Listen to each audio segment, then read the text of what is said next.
Hey y'all, welcome back to Key is King. Today we are getting into our latest and greatest Real Housewives of Salt Lake City review. We are in season 5. I believe we're at episode 9, which means we're about halfway through the season, evidenced by the mid-season trailer that dropped at the end of this episode, and it was fucking epic. I was shaking. I was physically shaking. If you know, you know. But we were opening this episode with Lisa crying because Todd let her know that if she doesn't get her shit together, that they have to leave this beautiful, rich trip. So Lisa is just upset. She's like getting emotional because she always does when you tell her anything that's not completely positive. She's just like, she's claiming that she loves Bronwyn. All this issue is because of Whitney and it's Whitney's fault. Because it can't be Lisa's, right? And her husband John is like, well, I think you should talk to Bronwyn like solo, like not without anybody else around, not with any other influences near, just so you can have a conversation with her and clean it up. And the real issue here is that Lisa just wants to be around money. She doesn't want to go home because she's enjoying the wealth. As they all are, which we will talk about and touch upon very quickly through this episode, but Lisa's really crying because she's like, oh, this bitch just got a $4 million necklace and she's trying to send me home? Absolutely not. So Lisa's not really sad about Bronwyn is my take. She's sad about she's going to have to leave the money and go back to her rich life. Because she's rich in Utah, she's not rich around Bronwyn and Todd. So, but they have that little conversation as our opener and they move on to the most awkward lunch of life. Which also awakened the point that this fight that happened at the end of last episode and that's happening at the top of this one all happened for breakfast. Like, they were fighting like that in the morning. I mean, I know it's their job, I know that's what they're getting their checks cut for, but my God, that is so much for the morning.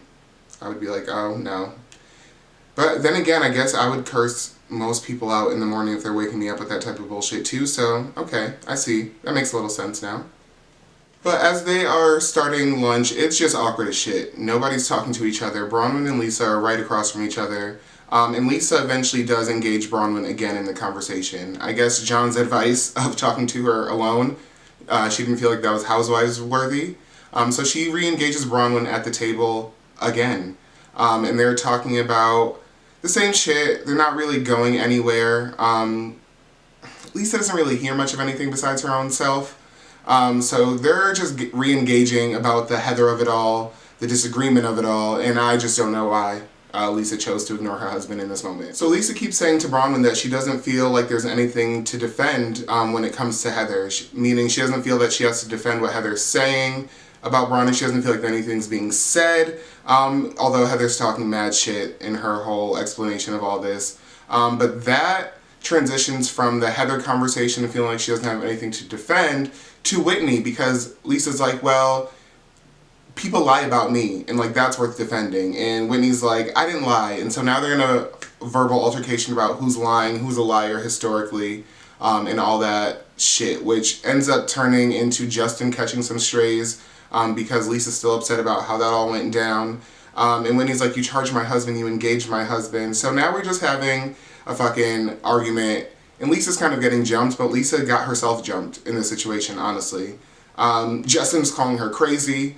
Lisa was like trying to dismiss him and talk about him and say that like her husband would never do what Justin did. So we are just having a clusterfuck over lunch after having a clusterfuck for breakfast.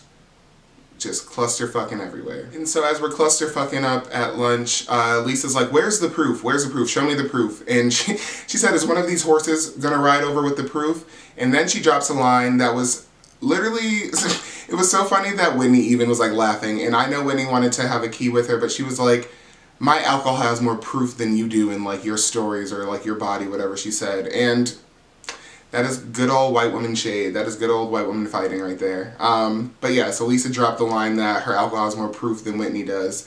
And Whitney, low-key, couldn't do nothing but stand. She wanted to say, you ate that. But she can't because she's feuding with Lisa right now. But I just found that to be very funny. And so that somehow turns from the Whitney and Justin thing. We get into Sean, who has proven right behind Todd, Sean doesn't take any shit and he doesn't play any games. And I'm here for it because Sean he was like, oh, I'll enter the chat, put my hat in the ring, I got you, tag me in. So he starts going for Lisa too because he was like, well, you call my wife a bitch, and she's not a bitch, so you are, I'm not calling you a liar per se, but you got an interesting relationship with like the way you speak and the way you say stuff. So Lisa was just like, you know, Lisa stays with her mouth open when she gets caught out somewhere, so she was catching all the flies during this lunch. As usual, I'm getting a little ahead of myself because, you know, this shit just gets me excited. So let me back it up a little bit. Bronwyn's essentially like, okay, I'm waiting for an apology from Lisa. I don't think it's ever going to come. Like, she's like, yeah, no. The way this is going and the way it's getting reverted to back to Justin, Whitney, and all this stuff, Bronwyn's like, I'll be waiting for an apology forever, I think. And you know who's not waiting for an apology? Old man Todd. Old man Todd is sitting there and he's like, you know what? I'm gonna go inside. I don't want to sit next to this. Mind you, it is his 10-year anniversary. That's why they're all there. And Todd just does not give a fuck. He is too rich for all this. He really, really is. That's what it's giving. A lot of people are talking shit about Todd on the internet. But I don't think they can relate. Not that I can relate to being rich, but I really think this man is just like, I've said it before, when you're so rich and you can buy ease and access to your entire life, why would you deal with anything that's not ease or access?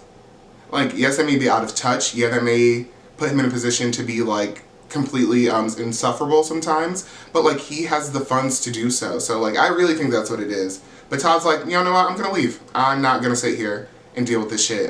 Which Bronwyn's like, no, please stay here with me in this moment as my husband, please. And then here comes John Barlow, who is apparently Captain Save a Housewife. And he's like, he thinks he's squashing the whole situation. He's like, Whitney, did you ever ask Lisa a question? Like, ask Lisa the question. So Whitney's like, okay, Lisa, did you lie? Are you a liar? Whatever the question was. And she's like, no. And John's like, see, done, done, done. So John thinks that if they just ask one simple question and give a straight answer, that it's done. I guess the idea of lying is not in Mormon faith. I don't fucking know what he was trying to say. Like, I get what he was trying to do, but like, sir, know your role, know your place, and make some sense, maybe. As Bronwyn as eloquently put in her confessional, she's like, all we needed was John to come and save the day and tell us women what to do. Like, it was very funny. But the editing of this was so funny because as Bronwyn was saying, oh, we just needed John to solve it, they literally start rolling the ending credits, flashing even like the I guess it is the credits, like where they say like the producers and all that stuff. They literally did the whole thing to the point where I was like, wait, how are we ending the episode 5 minutes in? But it was campy and it was a gag to be like, ha, gotcha, John, you didn't really fix shit. But as they're going through that, Sean, which I mentioned before, tags in and was just like, Lisa, you're abusive. Like, you're borderline abusive to Angie. You called her a bitch, she's not a bitch. And Lisa gives the Housewives apology of like, if you felt some type of way, if you're sad about what I said, then I am sorry. Which I guess is something, but fake ass shit. And then to wrap all this tension and this awkward fighting up, we have Seth, who is more interesting than Meredith at this point. He breaks the tension with about a joke with asparagus and urine, and then said like, do you guys want to go do something else, essentially. So kudos to Seth for breaking it up and breaking the tension and ending that scene.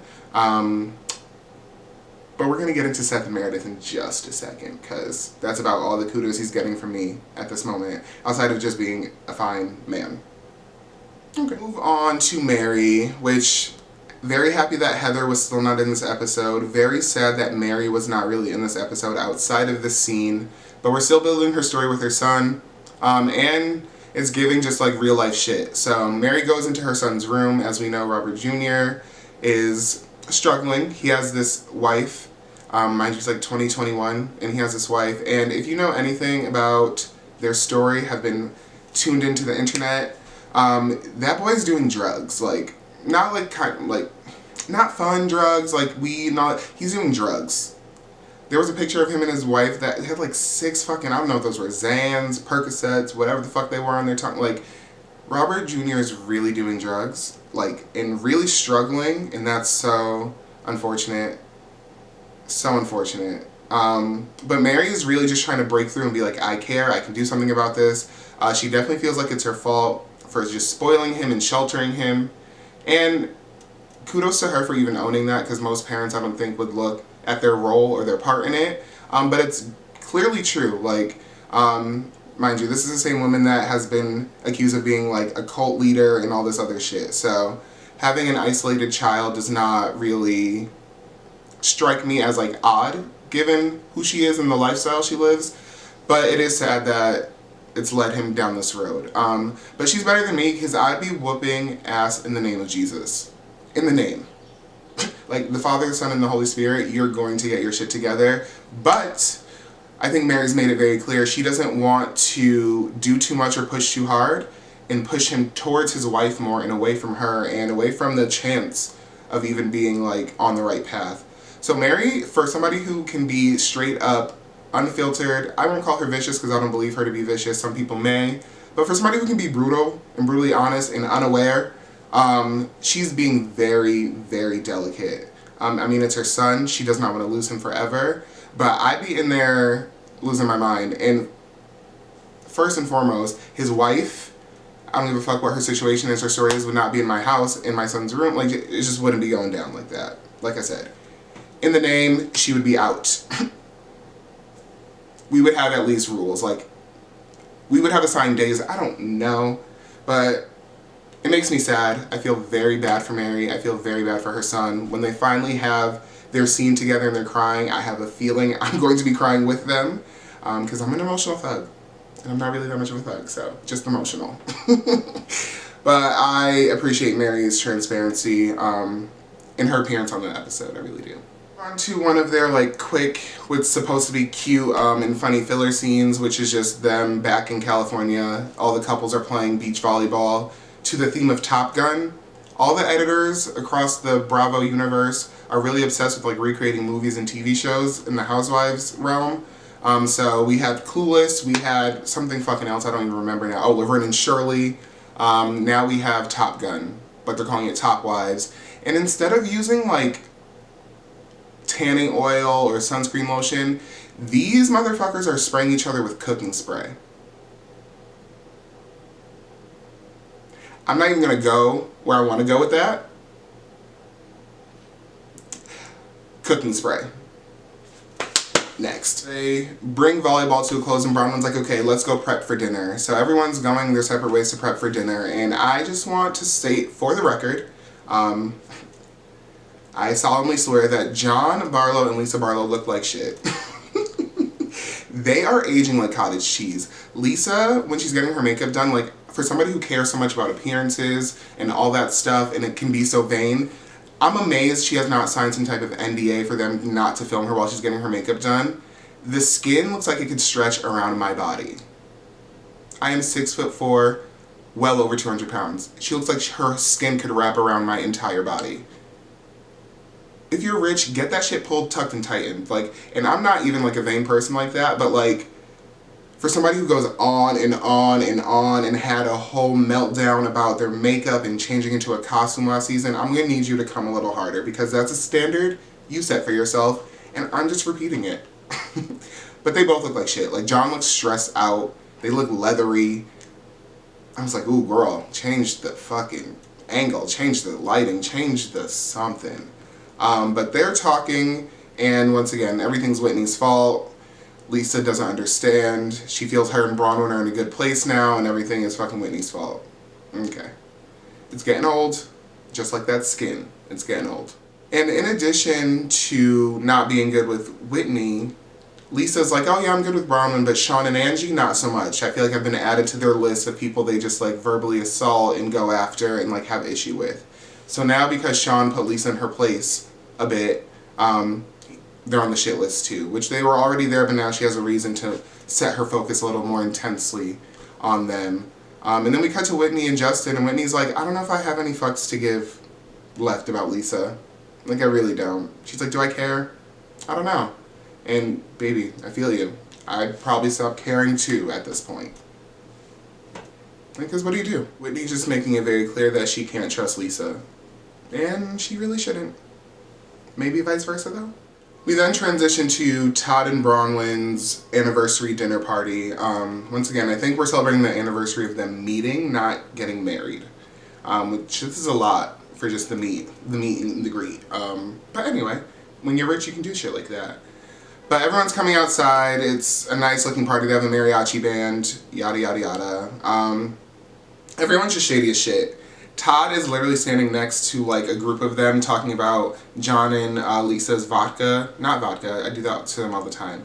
their tequila brand just being mediocre. He's like, yeah, these guys have tequila. It's okay though. Shade. Seth Marks is coming out in a Meredith Marks hat.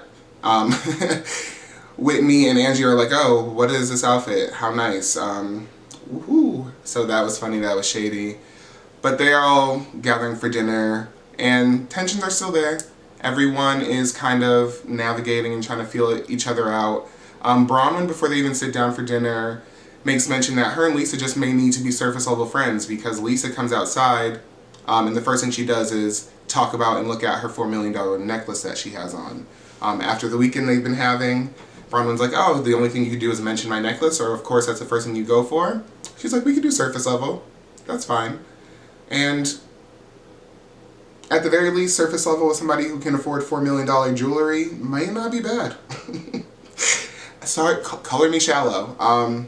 It just seems like nice. Like, one time in my life, I would love, until I'm the rich friend, I would love just a really wealthy friend. Like, call me fucking crazy, like I said.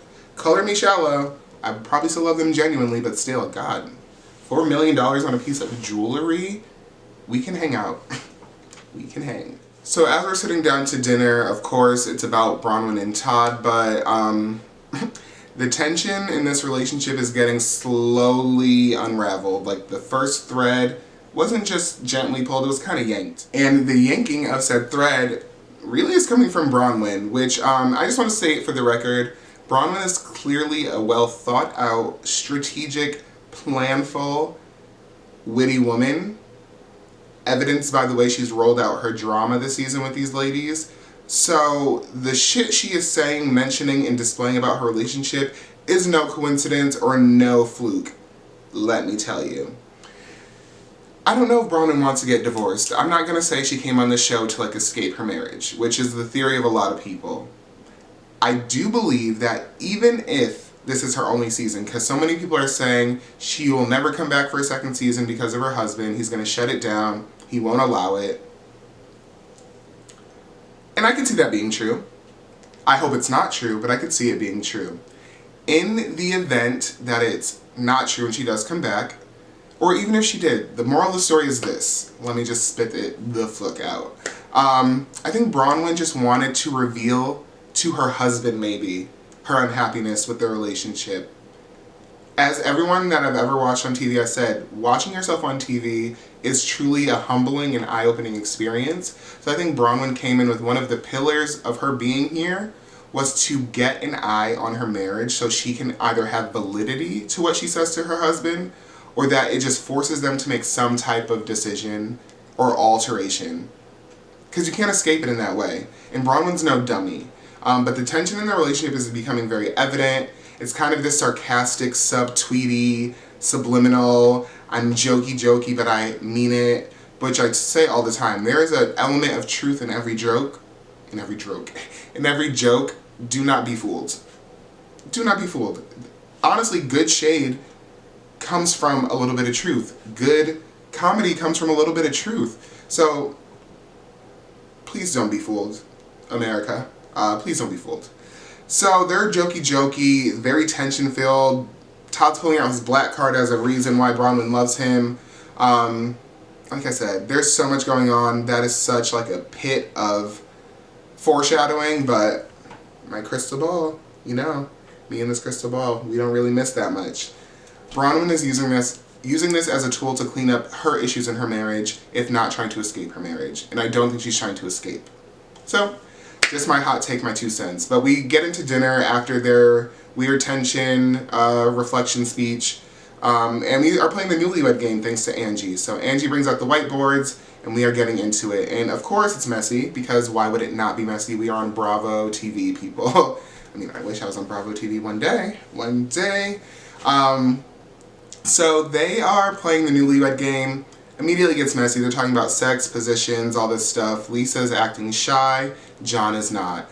Which, another thing, I feel like John wants to have so much fun in his life, and Lisa's just like not for it. I really think he may have chose the wrong sister. Because as I've mentioned before, and as they've mentioned before, John dated Lisa's sister before marrying her. Now they're going to play it down as they weren't compatible, it wasn't a big deal, I don't even think they kissed or had sex. But I'm wondering if John wishes that he did sometimes. Just I'm gonna say that, but Lisa's trying to play all coy. John is talking about her bouncing on his penis. And they're just doing the newlywed game. Seth and Meredith are out of sync. Shocker. Angie just seems like a fun fucking time. I really do love her and her possibly bisexual husband, allegedly. And messy. They, of course, ask a messy question of who does your wife like least at this table, and you can't say yourself, which starts another fight between Angie, no, not even Angie, she gets down later, but Lisa and Whitney. It starts another fight between them. They're going back and forth about being a liar. Because Lisa started this game with like, we don't like liars. Because Angie's like, we're going to see who's a liar, who's not telling the truth, who knows each other. And Lisa's like, we don't like liars. Shocker. Who is she talking about? Ooh. Which she reveals when she answers her question of who she likes the least is Whitney. Mind you, John did not even get to answer the question before Lisa wrote it down and shouted it out. She needed to get it out that she did not like Whitney, or liked her the least at the table. So they're going through it. Whitney and Lisa are apologizing again. Everybody's fucking over it. But this time we get apologies from Justin to Lisa and Lisa to Justin. So that ends that fucking hopefully. Because everybody is sick of it. Bronwyn is ready to say that she did it. Bronwyn was ready to make a burner account and start another rumor to say that she did it. Which I was side-eyeing in a little bit of a way because, once again, the truth and the joke thing. I'm like, is this going to be a part of your storyline? Is this something you've done already? Or are you just being real cheeky and cunty? Coincidences these days are few and far in between, let me tell you. So, I don't know. But that leads from Justin and Lisa kind of fighting and clearing it up. And then, of course, what do? We pivot to another fight. So I guess for Meredith, there was just too much resolve in the air because she turns her sights onto Sean and is like, so let's have a conversation or a continuation of a conversation that we had at your anniversary party, which is an interesting choice, but nonetheless, here we are. So Meredith wants to engage Sean about the things he said, and Sean, as I said, he's number 2 in the line of husbands that don't give a fuck about anything or any of these women on this show. He pushes back and he's like, no. Let's talk about it because we have a very different understanding of the things that have happened here. So Sean proceeds to kind of let Meredith have it. He reads her rights. He's like, I didn't say anything about your son because, you know, Meredith is going on with the same storyline from seasons past about, you said something about my gay son. Okay. Even if you did, you put your gay son on the TV screen every chance you get. And I see you learned your lesson because I haven't seen much of Brooks at all in these 9 episodes. So kudos to you. Now stop talking about him too. But Sean's like, look, this is honestly a pet peeve. We talked about this. I walked away at my party thinking we were good and now you want to bring it up on a vacation? He was like, that's annoying. You should have talked about it when you had the chance. Which, facts. He goes on to say, like, I didn't say anything about your son. So they're going back and forth. Sean is like, you're annoying. You're doing too much. You are trying to use your son as, like, a weird scapegoat in all of this. He's like, I'm doubling down on it. I didn't say anything, and what I did say was true. And Meredith is, like, malfunctioning. You know, her and Lisa, they be having strokes when they don't have their way. So Meredith is stroking out, and Whitney's like, where's the proof? Like, where is the proof? And Seth, I don't know if he had it ready or he had to pull it up really quick. Seth finds some, like, what they're calling clickbait article about what Sean said and proceeds to reach across the table with his phone and scream, booyah, bitch. Or booyah, biatch. At Whitney. Okay. Still ranks as more interesting than Meredith, but now we're entering a realm of you're doing way too much. Because what are you doing? And why are you not yelling at Sean? Why are you choosing to yell at Whitney, who all she did was ask for proof? It just didn't make sense to me. Like, Seth really thought he ate and thought he did something. He did not. He is hungry. He is not eating. He is hungry. And Meredith, of course, is short-circuiting behind the phone about her son and screaming and her family, and the pill she be taking be fucking her up in the wrong times, allegedly. So it was a whole weird ass moment, but Whitney was like, let me zip up my energy, let me get it together, because I want to go across the table and beat the fuck out of him. And I love that for Whitney, because Whitney is a lot of things, but she be giving me a little wild rose sometimes. She really does. So Seth has a weird random screaming moment at Whitney, and I guess Angie too, instead of coming for the husband that his wife was arguing with. And Justin just sat there and said fucking nothing as his wife got called a biatch. So once again, the husbands, you're fighting the wrong, well, I won't say the wrong people at the wrong time, but some of you are fighting the wrong people at the wrong time, and some of you are just, I don't even know, just off your rocker. Like, it's so strange to me. But we are trying to move on from the weirdness of Meredith and Seth via Angie, who makes even a bigger mistake. She's like, so, she tries to transition to the whole grandparent thing with Bronwyn's daughter, and Todd is just like, absolutely not. We're not talking about this. They're not good people. Bronwyn was trying to give Lisa credit for, like, trying to talk to them and, like, play the middle. And Todd's like, we are done. Like, I'm not talking about it. Move on. You're going to piss me off. Like, stop. Which, not for nothing. Once again, I feel Todd, because I'm similar in the way of, like, if I've said something to you a million times, if you know my feeling, what we're not going to do is keep talking about it as if we don't know my feeling. Either have the conversation in a different context, maybe not involve me in this round of conversation, but, like, stop playing. Especially if I've made it clear and it's a very sensitive topic. So I feel like that's where Todd is coming from. And once again, Todd is too rich and too real for these people. Everybody's like, oh my god, like, Bronwyn, and that's what I'm talking about, is saying how embarrassed she is. She was like, she was expecting to be embarrassed by, like, the guests at the party, but she's being embarrassed by her husband instead. So we are hitting those little markers of, you are really painting a picture, if, like I said, if not to escape, to really address the issues that you have in your marriage, because I think she feels unheard. And I mean, you married a man that's, what, if not 20-something years older than you, almost 20 years something older than you, rich as hell. I'm sure you do lose some of that power in your dynamic. I can only imagine. But nonetheless, Bronwyn's strategic as hell, and she knows it. She knows it. And I see it. I see it, girl. So the next thing they move on to is the next morning. They're going to the Indy car races where Todd and Bronwyn met. Now they flash back to the night previous, after the shitty dinner of tension and newlywed game and all that jazz. But they seem to have had a good night. They got drunk, they watched a drone show in the style of fireworks, and they were just getting drunk in the pool, laughing, acknowledging the fact that they fight a lot but love each other. So that was nice, and they should have tried to sink and, like, get into that a little more. But the next day they're off to the races, literally. And to me, it was uneventful because I could give a fuck about a sport, really, or a race. They met this, like, young, cute, which it's subjective, which is why he's getting the air quotes, race driver. And the lady who was giving him the tour was like, ask about his abs, which we never saw. So I don't know what the fuck that was about. I even checked his Instagram after, because this woman was very serious that not only did he have amazing abs, he apparently is, like, willing to show them. Like, she's like, oh, ask about his abs. I didn't see an ab on Instagram. I definitely didn't see an ab on the episode, so I don't know what that was about. And he was like, Seth, of all people, was like, oh, are you single? He was asking for a friend. And he's like, oh, I have a young son and a wife. So he doesn't even seem, like, really slutty with his energy either. So I don't know what that was about. But they didn't see any abs. I didn't see any abs. And I barely saw any entertainment at this car race. Although they were all loving it. And were, like, feeling so rich because they got the VIP treatment. Kudos to you. Don't care over this way.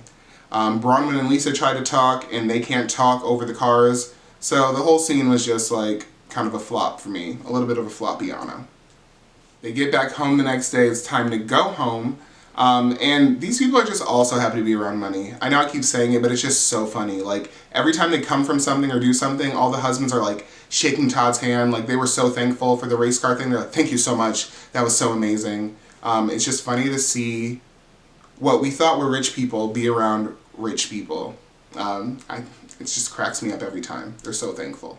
Angie and Sean are sitting outside by the pool. Seth comes out happy as shit, saying bye to them and, like, hugging them, which, once again, why aren't you yelling at the man that's, like, fighting with your wife? Just mad fake. Angie and Sean are like, that was cute. He seems in a rush, but, like, did he forget about the fake shit? Because we didn't. which clock it. Justin and Wendy come out to join Angie and Sean. They're also talking about Seth being way too much, doing way too much. The vibes in their marriage, meaning Meredith and Seth, are weird.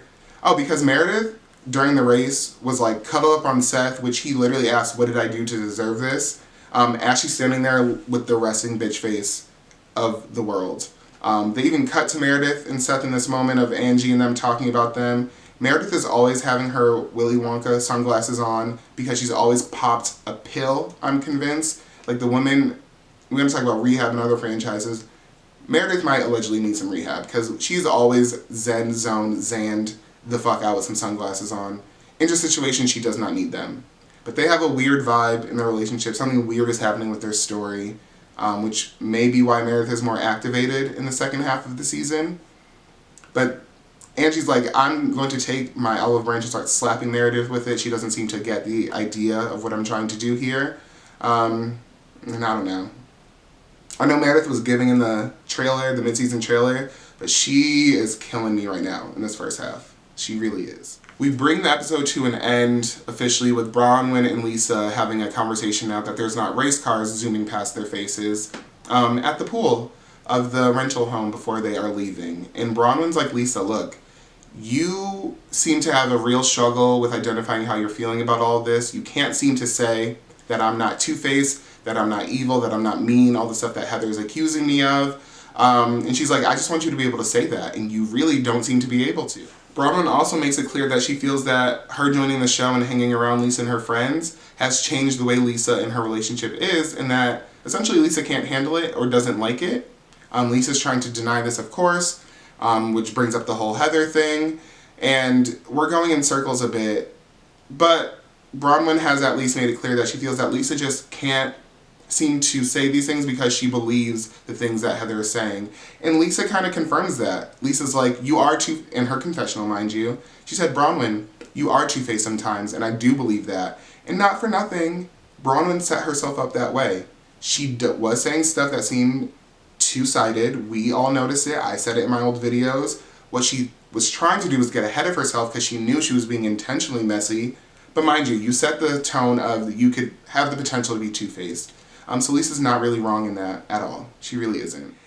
And in typical Lisa fashion, she starts this whole thing off about like, well, let me ask you a question. Can I ask you a question? And before Bronwyn can even get out, Lisa's like, well, let me tell you what I think or how I feel.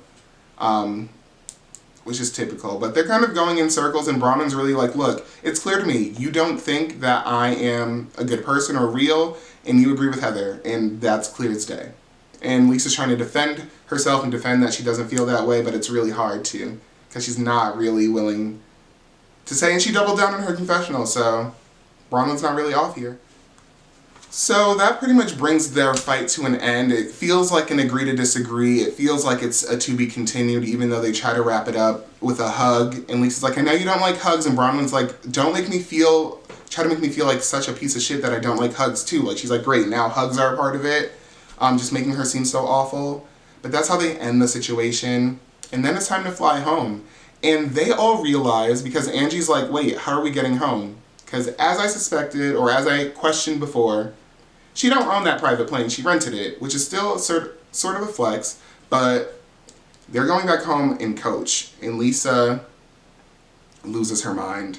Bronwyn's in first class because it's her and her husband's whole thing. But the rest of them, she was like, I found you the best next seats that I could next to your husband's in coach. So Lisa's in like 17C and cannot believe it. She has not flown coach since college. She doesn't even carry coach the brand.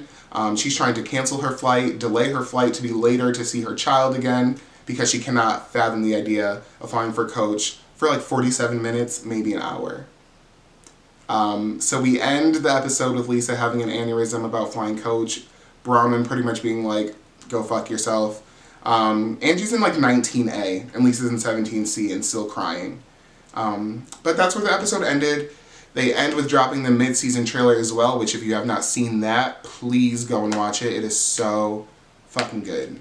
And I'm excited to see where this season goes. We have a Monica name drop. We have a recording device in somebody's room. We just have shit on top of shit on top of shit. And this is what I'm here for. This is hopefully what you're here for. And I hope we get fed exactly what we want. But that was it for episode 9, season 5 of RHOSLC. That is such a mouthful to say. But it's been real. As always, do not forget to comment, like, and subscribe. And I will see you back in the next one.